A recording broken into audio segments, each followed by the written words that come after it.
दोस्तों देवाज खावड़ना नवा समाचार आया है। अमे कमबेक ની રાહ જોઈને બેઠા હતા, નવા સમાચાર આયા છે, પણ મારા માટે બેડ સમાચાર છે, દેવાજ ખાવડ માટે સારા સમાચાર છે।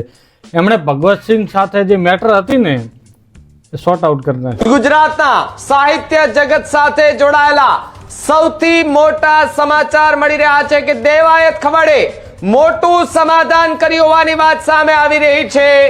સનાતનના ચૌહાણ પરિવાર સાથે દેવાયત ખવડનું મોટું સમાધાન જોવા મળી રહ્યું છે। દેવાજ ખાવડની ગાડી છે ને ભગવતસિંહે તોડી નાખી હતી।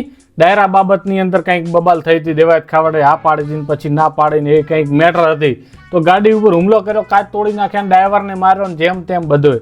ત્યારે દેવાજ ખાવડ ઋષિ બોલ્યા અને એમણે કહી દીધું કે આ એફિડેવિટ કરેલ દરબાર નથી, ઓરિજિનલ છે, મોરે મોરો।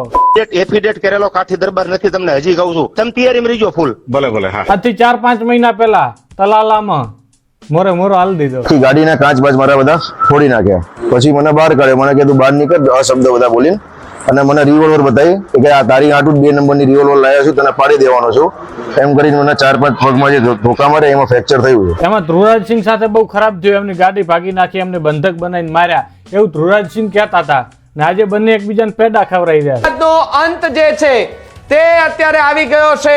યાર દેવાજભાઈ, સમાધાન ના કરવાનું હોય, તમારા સમાધાનમાં અમારું શું? હે, અમે તમારા કંઈક ડખાની રાહ જોઈને બેઠા હતા, ક્યારે દેવાજભાઈ ડખો કરે ને અમારો કમબેક થાય, અમારો કમબેક થાય। હવે ચાલે તું કે પછી નવો ડખો કરવાનો છે, એટલે જૂનો ડખો બંધ કર્યો છે, જે હોય કહી દેજો મને કોમેન્ટ ની અંદર। સહી વાત છે। દેવાજ ખાવડના નવા સમાચાર આયા ને તો આપણે વાળ ઓળાવા કઈ રહ્યા નથી, કારણ કે આપણે કમબેક કરવાનું છે દેવાજભાઈના નામે જ। ભલે ગુડ ન્યૂઝ છે, પણ કમબેક તો એમના નામે જ થશે। અને આપણે આ વિડીયો લાવી દીધો ઓન ધ સ્પોટ, કાલે 30 મિનિટ પહેલા ન્યૂઝ પડ્યા છે મારી અંદર, ને અત્યારે વિડીયો આપણે શૂટ ચાલુ કર્યો છે, કારણ કે કમબેક દેવાજ વગેરે મારું કમબેક નહીં થાય। सही पकड़े हैं। તો વાત એમ છે કે થોડાક સમય પહેલા દેવાજ ખાવડે એક ડાયરો લીધો તો, 2 ડાયરા ભેગા લીધા હતા, એવું એમને કેવું છે। દેવાજભાઈ કહે છે કે મેં તમારા સંબંધ ખાતર તમને આ પાડી હતી, તમે ના સમજ્યા, તો એ ના સમજ્યા ને તો એમણે હુમલો કરી નાખ્યો। દેવાજ ખાવડ ઉપર તો ના થયો, પણ એમની ગાડી પડી રહી હતી ને રાતે, તો એમનો ડ્રાઈવર લેવા ગયો ને તો ગાડી અને ડ્રાઈવર બેન તોડ્યા। તું ચૂપ રે બાબા, તું ચૂપ રે। તો આ પાછા આપણા દેવાજભાઈ પાસે આમાં રોણા, તો એ તો થોડું જાતું કરે, એમણે કોલ લગાવીને ડાયરેક્ટ ભગવતસિંહ તાડકાઈ માર્યા કે ભાઈ હું એફિડેવિટ કરેલો નથી, અને એમણે બતાવી દીધું તલાલા ગીરની અંદર। એમ કરીને મને 4-5 પગમાં જે ધોકા મારે એમાં ફ્રેક્ચર થયું છે। પછી છેલ્લે જેનું દેવાયતનું મોઢું ખુલી ગયું। ધ્રુવરાજસિંહ તલાલા ગીરની અંદર આવ્યા ને તો દેવાજ ખાવડે એના ઉપર સ્પેશિયલ રેકી ગોઠવાઈ અને માહિતી લીધી, અને રોડ ઉપર મોરે મોરો આપી દીધો। ગાડી તો ભાગી નાખી, પણ દેવાજ ખાવડને તોય મન ના ભરાણું, તો ધોકો લઈને નીચે ઉતર્યા ને અને ભાઈને કૂટ્યો, એવું કે છે ભાઈ ધ્રુવરાજસિંહ માર્યો અને અગવા કરી લીધો।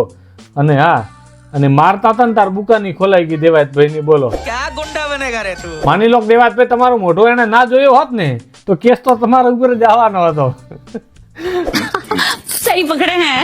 દેવાજ ખવડ ડખો નથી કરતા, દેવાજ ખવડને ડખો ખુદ ગોતી લે છે।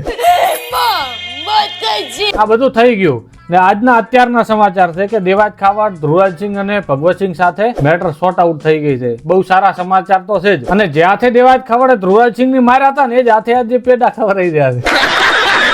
પણ વાંધો નહીં, બંનેના સંબંધમાં ડખો પડ્યો તો સોર્ટ આઉટ થઈ ગયો।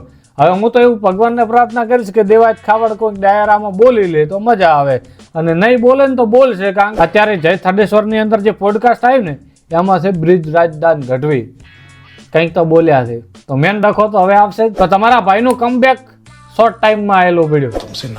તો દોસ્તો આ વિડીયોમાં આપણે બસ આટલા સમાચાર આલવા આવ્યા હતા કે દેવાજ ખાવડે સમાધાન કરી લીધું છે, અને તમારા ભાઈનું કમબેકની આશા હતી, હવે હું મૂકી દઉં છું, તમે મૂકી દેજો, કારણ કે દેવાજ ખાવડ હમણાં તો ડખો નહીં કરે, મારા એવું માનવું છે। અને દેવાજ ખાવડ ડખો નહીં કરે ને તો તમારા ભાઈનું કમબેક નહીં થાય। તો આપણે એમને વિડીયો લાવતા રહેશું। વિડીયો પસંદ આવે તો લાઈક શેર કરી નાખજો, અને હા, નવા તો ચેનલ સબસ્ક્રાઈબ કરજો। લવ યુ દોસ્તો, જય શ્રી રામ, જય હિન્દ।